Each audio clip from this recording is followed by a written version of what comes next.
Good morning. A glass of water, and I want to ask you the age old question: is it half full or half empty? Welcome to today's Daily Dose. If you're like a lot of people right now, maybe the glass is looking half empty.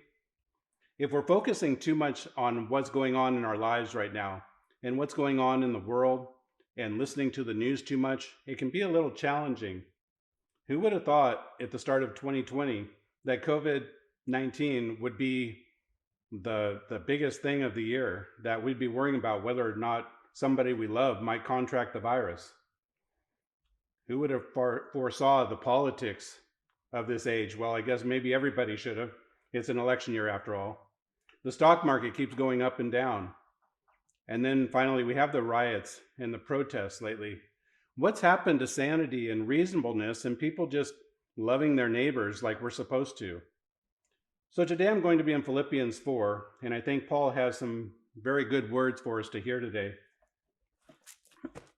Paul writes, "Whatever is true, whatever is honorable, whatever is just, whatever is pure, whatever is lovely, whatever is commendable, if there is any excellence, if there is anything worthy of praise, let us think about these things." So look what happens to our glass of water if we'll just listen and absorb what Paul has to tell us. Rejoice in the Lord always. Again, I will say rejoice. Let your reasonableness be made known to everyone. Do not be anxious about anything, but in everything, in prayer and supplication, with thanksgiving in our hearts, let our requests be made known to God. And the peace of God, which surpasses all understanding, will guard our hearts and our minds in Jesus Christ.